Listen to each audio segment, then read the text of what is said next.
Hello all, I am Rakhi. Welcome to my channel Dearest Chemistry. मेरे first video को आप लोगों के द्वारा प्यार और प्रशंसा देने के लिए आप सबका धन्यवाद। आज अपने दूसरे वीडियो में मैं आप सबका एक और इम्पॉर्टेंट टॉपिक के कॉन्सेप्ट को क्लियर करते हुए ट्रिक्स और टिप्स दूंगी। अधिकांश स्टूडेंट्स केमिस्ट्री से डरते हैं क्योंकि उनको फॉर्मूलेज और इक्वेशंस को समझने में दिक्कत होती है और वो फॉर्मूलेज को रटने की कोशिश करते हैं। जबकि यदि एटम्स, मॉलिक्यूल्स, आयंस और रेडिकल्स पर कॉन्सेप्ट क्लियर है तो फॉर्मूलेज को समझना आसान हो जाता है। एटम्स, आयंस और मॉलिक्यूल्स का कॉन्सेप्ट मैंने अपने फर्स्ट वीडियो में समझाया है, तो आप मेरा फर्स्ट वीडियो ज़रूर देखें, तभी आपको रेडिकल समझ में आएगा। आज का टॉपिक है रेडिकल्स। मैंने यहाँ 3 इक्वेशंस लिखी हैं। आप वीडियो को पॉज करिए और बताइए कौन सी इक्वेशन सही है। हाँ, आप बिल्कुल सही हैं। लास्ट इक्वेशन सही है और पहले की 2 इक्वेशंस गलत है। तो आज का हमारा टॉपिक है रेडिकल्स। रेडी होकर कल कुछ एटम्स और ग्रुप ऑफ एटम्स मेरे घर आए। उनके हाथ में पॉजिटिव और नेगेटिव चार्ज थे और वो मेरी तरफ देखकर गुस्से से बोले, यू। ठीक है, तो ये जो ट्रिक है इसको हम कैसे डेफिनेशन के रूप में लिख सकते हैं, ये ट्रिक मैंने आपको बताई है डेफिनेशन को याद करने की। रेडिकल्स में रेडी यहीं से है, कल, कल, रेडी होकर कल कुछ एटम्स, ए फॉर एटम्स और ग्रुप ऑफ एटम्स मेरे घर आए। उनके हाथ में पॉजिटिव और नेगेटिव चार्ज थे और वो मेरी तरफ देखकर गुस्से से बोले, यू। यहाँ पर यू का मतलब क्या है, तो चलो हम अपनी डेफिनेशन देखते हैं। एटम्स और group of atoms carrying positive और negative charge and behave as a single unit. तो अब हम अपनी इक्वेशन पे आते हैं। ये इक्वेशन क्यों सही है, पहले की 2 क्यों गलत है? क्योंकि पहली की इक्वेशन में हमने SO4 को तोड़ दिया। कैसे? सल्फर अलग कर दिया और 4 ऑक्सीजन को अलग कर दिया, जो कि संभव नहीं है। दूसरी इक्वेशन में भी हमने वही किया, सल्फेट SO4 को हमने तोड़ दिया S में और O4 में, ये भी संभव नहीं है। लेकिन लास्ट इक्वेशन में, हमारी तीसरी इक्वेशन में, हमने सल्फेट को एज अ सिंगल यूनिट ही रखा है, उसको हमने तोड़ा नहीं, इसलिए ये इक्वेशन सही है। तो इस इक्वेशन से हमको जो समझ में आता है कि एटम और group of atoms carrying positive और negative charge are known as radicals and they behave as a single unit. हम इसको अलग तोड़ नहीं सकते। अब आपको ये लग रहा होगा कि आयंस और रेडिकल्स तो सेम ही है। आयंस जो होते हैं वो बनते हैं एटम से, formed from atoms by the loss और गेन ऑफ इलेक्ट्रॉन। जैसे सोडियम ने 1 इलेक्ट्रॉन दिया और चेंज हो गया Na+ में, ये होता है कैट आयन। क्लोरीन ने 1 इलेक्ट्रॉन लिया और चेंज हो गया Cl- में, ये होता है an ion. Radicals formed from molecule of compound. Radicals हमेशा मॉलिक्यूल ऑफ कंपाउंड से बनते हैं, ना कि एटम से। फॉर एग्जाम्पल, मैंने एक यहाँ इक्वेशन लिखी है, HCl + NaOH gives NaCl + H2O। तो इसमें HCl जो है वो एसिड है, हाइड्रोजन जहाँ है वो एसिड है, और OH जहाँ है वो होता है बेस, हाइड्रोक्सिल आयन। हमें मिला जब NaOH और HCl आपस में मिले तो हमें मिला NaCl प्लस H2O। क्योंकि यहाँ पर Na बेस से मिल रहा है तो हम इसको बोलेंगे बेसिक रेडिकल, और Cl जो है हमें एसिड से मिल रहा है इसलिए हम बोलेंगे एसिड रेडिकल। तो रेडिकल्स कितने टाइप्स के होते हैं? 2 टाइप के, acid radical and basic radical. जैसे अभी मैंने आपको बताया ये डेफिनेशन में, और मैंने यहाँ पर बोला, मैंने सोचा जब वो एटम्स और ग्रुप ऑफ एटम्स मेरे घर आए और मुझे गुस्से से देखकर बोले अब यू, तो मैंने सोचा अब मैं क्या करूं। तो यहाँ अब से हम याद रखेंगे AB अब मीन्स आयंस, रेडिकल्स 2 टाइप के होते हैं, basic radical and acid radical. किसी भी मॉलिक्यूल ऑफ कंपाउंड में या किसी भी कंपाउंड में पहला पार्ट हमेशा बेसिक होगा, पॉजिटिव हमेशा पहले आएगा, और दूसरा पार्ट हमेशा नेगेटिव होगा। तो रेडिकल्स 2 टाइप के होते हैं, एसिड रेडिकल्स, बेसिक रेडिकल्स। ये हम याद रखेंगे उस स्टोरी से जो मैंने अभी आपको बताई। अब मैं क्या करूं? A for acid radicals, B for basic radicals. Acid radicals को एनायन भी कहते हैं या इलेक्ट्रोनेगेटिव रेडिकल्स भी कहते हैं। इलेक्ट्रोनेगेटिव क्यों? क्योंकि इसमें नेगेटिव चार्ज होता है। बेसिक रेडिकल्स को कैटायंस भी कहते हैं और इनको इलेक्ट्रोपॉजिटिव रेडिकल्स भी बोलते हैं क्योंकि इनमें पॉजिटिव चार्ज होता है। अब हम देखते हैं कुछ एग्जाम्पल्स एसिड रेडिकल्स के, जिनको हम एनायंस भी बोलते हैं। एसिड रेडिकल्स जैसे एक मॉलिक्यूल है हाइड्रोजन फ्लोराइड, तो इसमें कितने H हैं? 1 H। तो फ्लोराइड के ऊपर कितना चार्ज आएगा? 1 माइनस। मैंने पहले भी बताया है हम 1 नहीं लिखते हैं, तो हम सिर्फ माइनस लिखेंगे। फिर हम देखते हैं दूसरा हाइड्रोजन क्लोराइड, इसमें कितने हाइड्रोजन हैं? 1। तो क्लोराइड के ऊपर कितना चार्ज आएगा? 1 माइनस। सेकेंड पार्ट हमेशा नेगेटिव रहता है। फिर है हाइड्रोजन ब्रोमाइड, इसमें कितने H हैं? 1। तो ब्रोमाइड के ऊपर 1 नेगेटिव चार्ज आएगा। फिर है हाइड्रोजन आयोडाइड, इसमें कितने H हैं? 1। तो आयोडाइड के ऊपर कितना माइनस चार्ज आएगा? 1। फिर है हाइड्रोजन साइनाइड, इसमें कितने हाइड्रोजन है? 1। तो साइनाइड के ऊपर क्या चार्ज आएगा? 1 minus, 1 minus.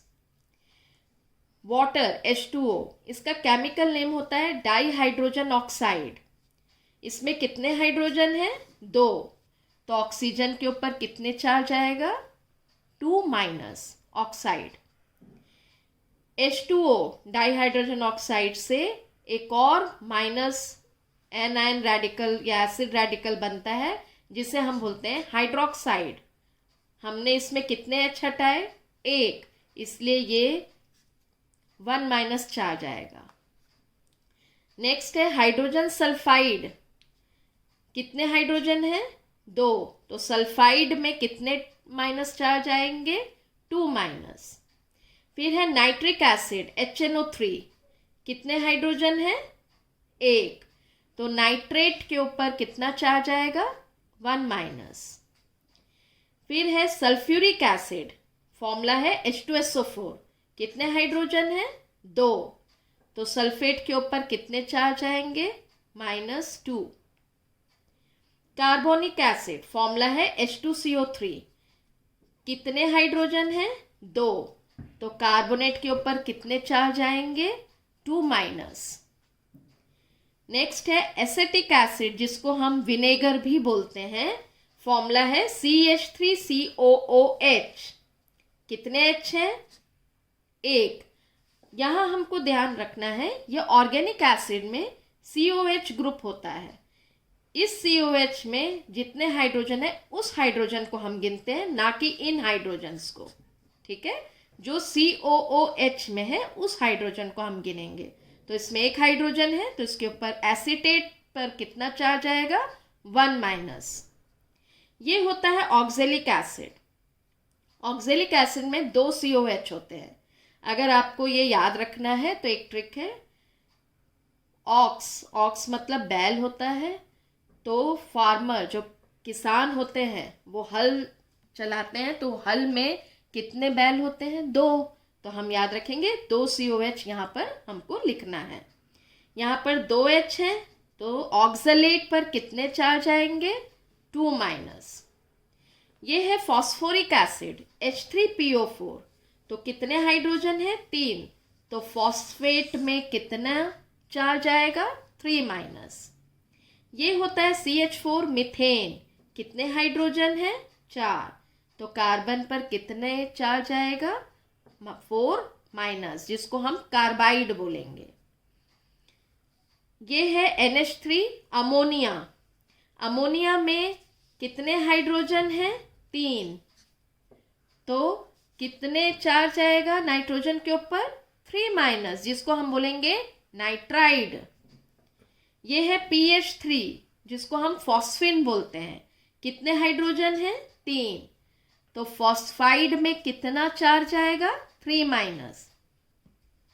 H2O2 hydrogen peroxide, कितने हाइड्रोजन है, 2। तो परऑक्साइड में कितना चार्ज आएगा, 2-। तो हमने अभी क्या ट्रिक देखी, एसिड रेडिकल्स के ऊपर क्या चार्ज आएगा वो डिपेंड करेगा कि उसमें कितने हाइड्रोजन प्रेजेंट हैं। जैसे अभी मैंने आपको बताया हाइड्रोजन क्लोराइड, इसमें एक हाइड्रोजन है तो क्लोरीन के ऊपर कितना चार्ज आएगा, 1-। एसिटिक एसिड में कितने हाइड्रोजन है, 1। तो एसिटेट आयन पर कितना चार्ज आएगा, 1-। चाहे कोई भी रेडिकल्स हो, एसिड या बेसिक, अगर उनका चार्ज 1 है, चाहे वो प्लस हो या माइनस, तब हम उन रेडिकल्स को बोलेंगे monovalent radicals. Mono means 1। Example chloride ion, sodium ion. Bivalent radicals जिनको हम डाईवेलेंट भी बोलते हैं, बाय या डाई मीन्स 2, तो 2+ या minus. For example oxide ion, magnesium ion. Trivalent radicals, try means 3, तो अगर 3+ है या 3- चार्ज है तो हम उन रेडिकल्स को ट्राईवेलेंट रेडिकल्स बोलेंगे। एग्जाम्पल नाइट्राइड आयन और nitride radical and aluminium Al3+ radical. Tetravalent radicals, tetra means 4, 4+-। अगर किसी रेडिकल पर 4+ या 4- चार्ज है तो हम उस रेडिकल को टेट्रावेलेंट रेडिकल बोलेंगे। For example carbide and lead. अब हम देखते हैं बेसिक रेडिकल्स या कैटायंस के बारे में। बेसिक रेडिकल्स का चार्ज डिपेंड करता है on the number of OH- ion present, जिनको हम हाइड्रोक्सिल आयन या हाइड्रोक्साइड आयन भी कहते हैं। इन बेसिक रेडिकल्स को याद करने के लिए मैं आपको एक ट्रिक बता रही हूं। मोनोवेलेंट बेसिक रेडिकल्स को हम कैसे याद करेंगे, इसके लिए कोड है नॉट टू वरी हलीना। हलीना एक लड़की का नाम है। नॉट टू वरी, हलीना की अम्मो है। अम्मो उसकी एक फ्रेंड है, उसका नाम अम्मो है, तो चिंता करने की जरूरत नहीं है, हलीना के साथ अम्मो है। नॉट टू वरी, हलीना की अम्मो है।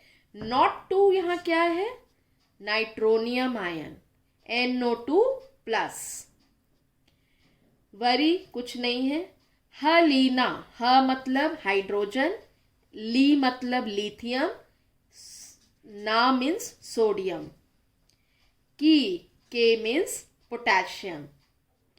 अम्मो, ammo means ammonium NH4 plus है, हाइड्रोनियम H3O प्लस। अब मैं आपको ये बताती हूँ कि बेसिक रेडिकल्स का भी, जैसे मैंने बताया ना कि इनका जो चार्ज होता है वो किस पर डिपेंडेंट होता है, OH माइनस पर। तो हम देखते हैं कैसे। देखिए ये है HNO3 नाइट्रिक एसिड। मैं अगर इससे OH माइनस अलग कर दूं तो क्या बचेगा, नाइट्रोनियम तो बचेगा NO2 प्लस। ठीक है, एक OH है तो एक चार्ज आया इसके ऊपर। अब यहाँ हम देखते हैं वाटर। वाटर में अगर मैं एक OH हटा दूं, अलग करें हम, तो हमको क्या मिलेगा, H प्लस। सिंस इसमें एक OH माइनस है इसलिए हाइड्रोजन के ऊपर एक प्लस चार्ज आ रहा है।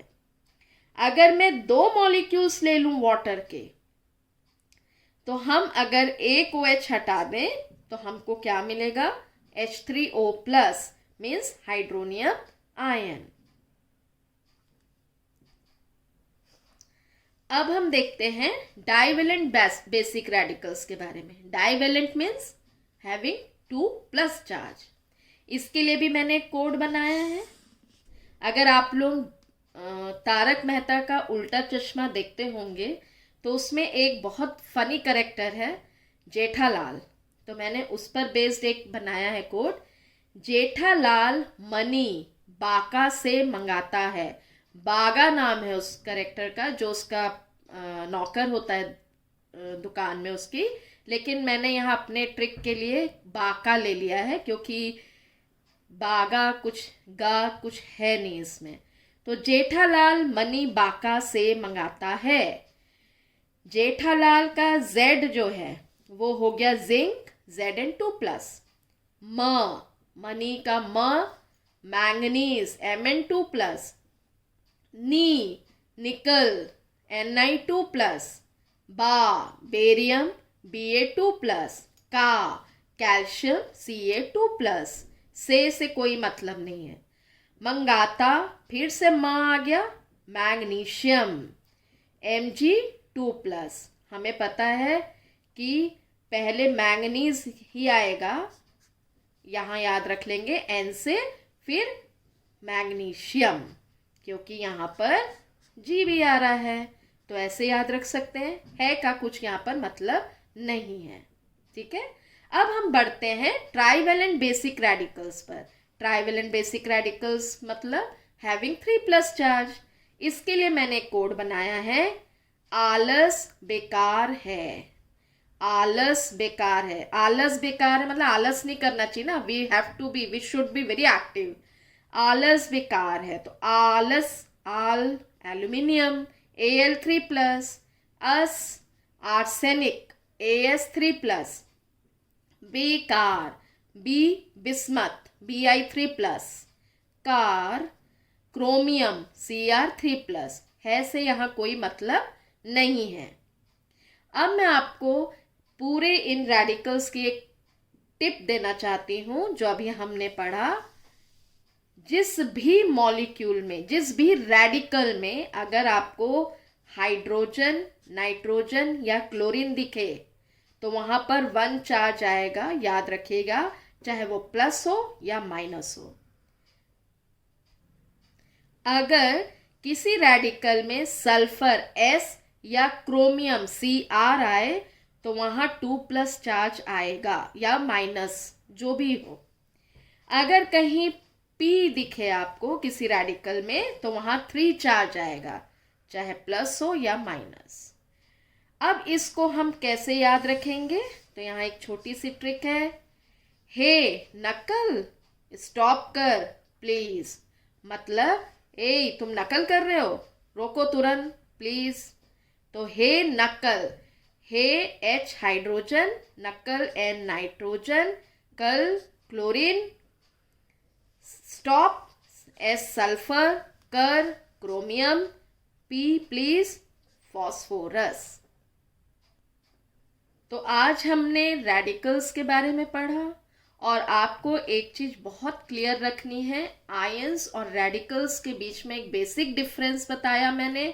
Ions formed from atoms whereas radicals are formed from molecule of compound. अगर radicals acid से मिल रहे हैं तो हम उनको acid radical बोलेंगे, अगर radicals base से मिल रहे हैं तो हम उनको basic radicals बोलेंगे. एसिड रेडिकल्स को याद रखने के लिए आप ये जानते रहिए कि उसमें कितना हाइड्रोजन है. बेसिक रेडिकल्स के चार्ज को याद रखने के लिए मैंने आपको ये सारी ट्रिक्स बताई हैं. और ये टिप है, हाइड्रोजन नाइट्रोजन क्लोरीन किसी भी रेडिकल में दिखे तो उसका वन चार्ज होगा, चाहे वो बेसिक रेडिकल हो या एसिड रेडिकल हो. जहाँ आपको सल्फर क्रोमियम दिखे वो 2 चार्ज होगा, चाहे प्लस हो या माइनस. जहाँ फॉस्फोरस दिखे वहाँ 3 प्लस या माइनस. विश्वास है मेरी बताई टिप्स और ट्रिक्स से आपको सब्जेक्ट को समझने में आसानी हो रही होगी. प्लीज़ मेरे चैनल को लाइक, शेयर एंड सब्सक्राइब करें. बहुत जल्द अपने नए टॉपिक के वीडियो के साथ फिर मिलूंगी. और रेडिकल्स अभी यहाँ ख़त्म नहीं हुए हैं, हम इनका सेकंड पार्ट नेक्स्ट वीडियो में देखेंगे. अगर आपकी कोई क्वेरीज है, कोई डाउट्स हैं तो प्लीज़ मुझे कमेंट बॉक्स में ज़रूर लिख के भेजें. Thank you.